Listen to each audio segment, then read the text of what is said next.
Hey everybody, Corey Sullivan here from South Central Minnesota. It is April 8th today.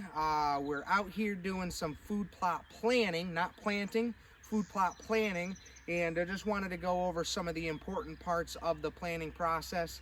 I feel like sometimes the planning process in general is, I guess, ignored, and people wait until a week or two before they're ready to put seed in the ground to actually start thinking about the food plot planting process. And that just sometimes doesn't work. You don't have enough time to do it properly if you go about it that way. There is a lot of stuff that goes into prepping an area for planting a food plot. Obviously, everybody's going to do a little bit different. People have different resources, different equipment, but generally speaking, you want to give yourself plenty of time prior to planting your food plot to get yourself ready for that process. I know it's harped on quite a bit, but taking your soil samples, getting those sent in or looked at maybe at your local co-op so that you can have a good idea of what's going on under the soil is a very important part. You want to know what your pH is. You want to know if you need any fertilizer or any other sort of amendments that can help grow your food plot. A lot of people think that, if it's not super important, I'll just throw down, 200 pounds per acre of some 20-20-20 fertilizer. And honestly, that can be just a waste of time and money. If you have really low pH, down around a 5 or something like that, and you put down 200 pounds of fertilizer, a good portion of that fertilizer is not even going to be able to be used by the plant. The pH of the soil plays a direct role in how well a plant can absorb the nutrients in the soil. And it can just be a huge waste of money, especially nowadays with the price of fertilizers and stuff like that. It's really worth to take the 25 bucks and get a soil sample done and know what you're working with on that piece of ground. Soil samples, like I said, a lot of co-ops can analyze your soil for you. You can go onto the Vitalize Seed website and get yourself some soil testing kits that come from Ward Laboratories. Whitetail Institute does something similar as well. Take the time and do these soil samples, 6 weeks before you're planning on planting, or even more. As soon as you get a good thaw and the soil is dried out a little bit, is a good time in the spring to go and do that. It's pretty simple. You can buy a soil probe, which is specifically designed to take a good soil sample down in the soil column, and that's one way to do it. If you don't want to do it that way, it's as simple as using a shovel and a bucket. You want to make sure that when you're taking your soil samples, I normally bury that shovel in there good. And you want to take your soil sample. This is the soil surface. You want to take your soil sample from 6 to 8 inches down in the soil column.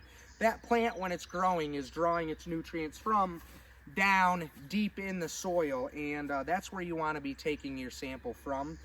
Like I said, 6 to 8 inches below the soil, and just take a handful from that specific location, put it in a bucket, and you want to go around your food plot, depending on the size, maybe take half a dozen samples, spaced evenly around the food plot, just so you can get a good idea of the overall soil quality of your food plot, because it might change from location to location.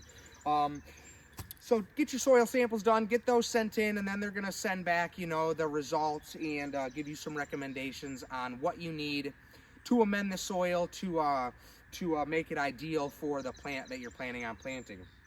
Now, that being said, some people don't want to use as much fertilizers, don't want to use as much lime, and to each his own. That's just the nature of the beast.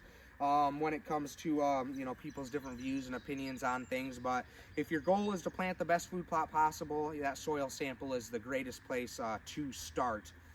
That being said, you're going to get back your soil samples, and you're going to see recommendations of lime per acre, amount of lime per acre, amount of fertilizer per acre, different types of fertilizers. So it's very important to know the size of your food plot. Nowadays, using onX or HuntStand, or even the Google Earth on a laptop or desktop computer, you can measure out your food plot size pretty easily. and get a pretty good idea of the size of that. If you want to do it the old school way, you know, if it's a square or a rectangle, length times width, that's going to give you your area. A triangle, divide that number by 2, and this is all stuff that we learned in high school and math class that we never thought we'd use, but here we are using it in the food plot world. If it's a circular pot, pi r squared, you know, it's as simple as that. But the easiest way is just to get on one of those apps, draw your perimeter, and it'll spit you out a square footage. So that'll give you the information needed to apply the appropriate amount of fertilizer and lime.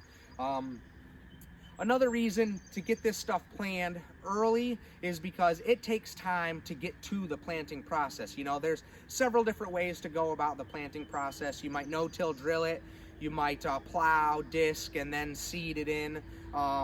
There's different ways, different techniques to do the planting process, but generally speaking, you're going to be preparing the area for the few weeks leading up to the planting time. So you want to give yourself that opportunity to get the soil prepared accordingly. You know, if you're going to be spraying glyphosate to get yourself a good kill before you go in and plant, you want to spray 10 days to 14 days before you're actually going to be planting. And again, there's several different ways to skin the cat, but having this planning part done, you know, well ahead of time is the important part of the process. Right now, it's the first week of April here. I'm probably not going to be putting seed into the ground until the middle of May. I'm going to be planting some beans. I'm shooting for the last probably 10 days of May to get my beans in the ground. So I already sent in my soil samples. I collected them a few days ago and got those sent in. And over the course of the next 4 to 6 weeks, I'm going to be amending my soil as necessary and making sure I have the appropriate equipment, appropriate herbicide, and the planting portion of this process complete. So when it's time to plant, I'm not playing catch up or cutting corners, which could result in a failed food plot or a food plot that's you know, not exactly what you were looking for.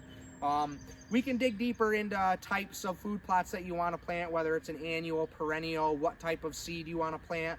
We're going to do that in the podcast portion of this segment. So make sure you get on the Habitat podcast and listen for that, because we're going to dive a little bit deeper into the specifics of this planning portion. So just get out there, guys. It's beautiful in the Midwest right now.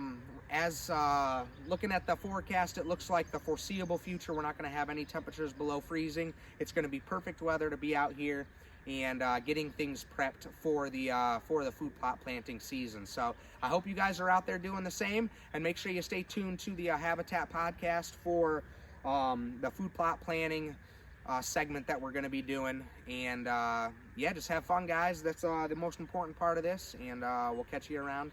Stay tuned for the next stuff. Thanks.